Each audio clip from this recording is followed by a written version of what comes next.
Okay madam, ఇప్పుడు ఈ Jubilee హిల్స్లో గెలిచినటువంటి ఊపుతో నెక్స్ట్ కూడా బై ఎలక్షన్కి వెళ్తామని ఛాలెంజ్ చేస్తున్నారు వాళ్ళు. అక్కడ కూడా మేము గెలుస్తాం అంటున్నారు.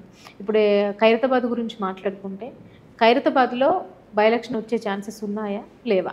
ఉన్నట్టుగా అనిపిస్తున్నాయి. ఎందుకంటే ఈరోజు లేటెస్ట్ న్యూస్ చూస్తుంటే కూడా ఈవెన్ దానం నాగేందర్ గారు కూడా రాజీనామా చేయాలనే ఆలోచనలో ఉన్నట్టుగా బయట వార్తలు వస్తున్నాయి.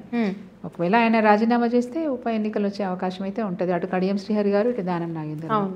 ఇంకొక మాట నేను అడుగుతాను, నిజంగా వీళ్ళకి అంటే ఇప్పుడు ఎందుకు ఈ పరిస్థితి వచ్చింది? రాజీనామా చేసే పరిస్థితి ఎందుకు వచ్చింది?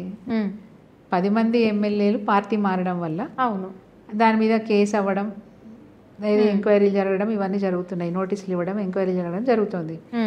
10 మంది ఎమ్మెల్యేలు ఇచ్చిపెట్టి ఇద్దరే రాజీనామా చేస్తారు.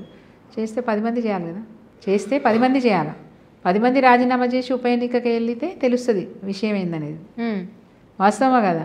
ఇప్పుడు ఇద్దరే ఎందుకు రాజీనామా చేస్తున్నారు? దీని వెనకాల ఏం కుట్ర ఉంది? ఆ 8 మందిని ఎందుకు సేవ్ చేయాలని చూస్తున్నారు మీరు? పార్టీ మారడం తప్పే కదా.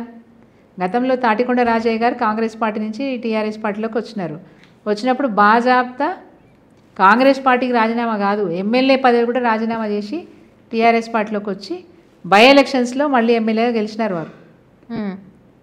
పోచారం శ్రీనివాసరెడ్డి గారు కూడా టీడీపీ పార్టీలోంచి టీఆర్ఎస్లోకి వచ్చి తన శాసనసభ సభ్యత్వానికి రాజీనామా చేసి టీఆర్ఎస్ పార్టీలో మళ్ళీ శాసనసభ్యుడిగా గెలిచినారు. టీఆర్ఎస్ అంటే గది.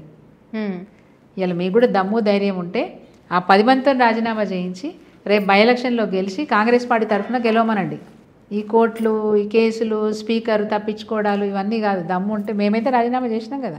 మాకంటే గొప్పోళ్ళు అనిపించుకోవడానికి, కాంగ్రెస్ పార్టీ టీఆర్ఎస్ కంటే చాలా గొప్పది అనిపించుకోవడానికి మీరు కూడా 10 మందితో రాజీనామా చేయించి మళ్ళీ బై ఎలక్షన్లు పెట్టి వెళ్ళండి, ప్రజల్లోకి వెళ్ళండి.